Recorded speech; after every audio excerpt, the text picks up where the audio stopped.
যে বক্তারা গোমরাহ তাদের কথা শুনবেন না। কিছু গোমরাহ বক্তা সমাজে আছে, তারা বলে ঐক্যের ভিত্তি লা ইলাহা ইল্লাল্লাহ।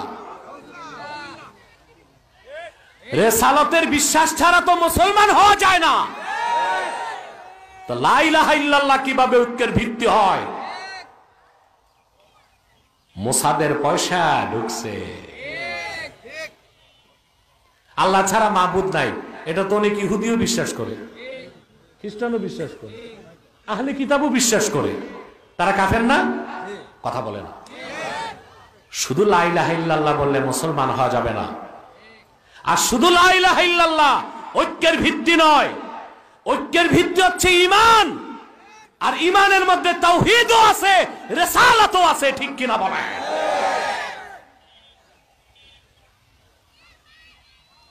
বাংলাদেশের মানুষ দুঃখ লাগে এই জাতির জন্য, এরা প্রতারিত হয়। কি হয়? পীর একজন লেবাস ধরলে সব জায়গায় মুরিদ হয়, যাচাই করে না পীর ঠিক না বেঠিক।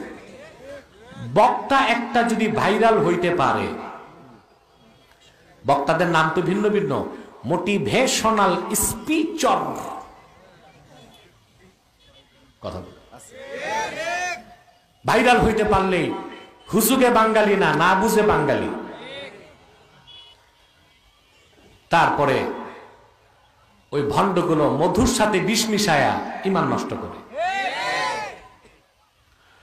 কাফের মুশরিক দূরে থাক, কোন বাতিল ফেরকার সাথে মুসলমান ঐক্য করতে পারে না। মুসলমান ঐক্য করবে মাসলাকে মাসলাকে, গোল টুপি, লম্বা টুপি, আলিয়া, কওমি সবাই এক হইতে পারবে। এটা মাসলাক। এটা কি মাসলাক? বুঝলেন নাই? জনপুর, ফুরফুরা, দেওবন্দ, কওমি, আলিয়া, সাদা টুপি, কালো টুপি, গোল টুপি, লম্বা টুপি, সবাই এক প্ল্যাটফর্মে আসা যাবে। এটা হচ্ছে মাসলাক। এটা কি? কিন্তু কোন বাতিল ফেরকার সাথে ঐক্য করা, যদি কোন বাতিল ফেরকার সাথে ঐক্য করা যেত, তাহলে আলী রাদিয়াল্লাহু তাআলা আনহু খারিজিদের সাথে ঐক্য করতেন। করছেন? খারিজিদের সাথে ঐক্য করছেন হযরত আলী। ইরাকের হারুরা নামক এলাকায় 12,000 খারিজির বিরুদ্ধে হযরত আলী যুদ্ধ করেছেন, 8,000 খারিজিকে হত্যা করেছেন। অতএব হযরত আলীর উত্তরসূরিরা কোন কাফের মুশরিক বাতিলের সাথে ঐক্য করতে পারে না। আবু জাহেলের উত্তরসূরিরাই ইহুদিদের এজেন্ডা বাস্তবায়ন করতে কাফের মুশরিকদের সাথে ঐক্য করতে পারে।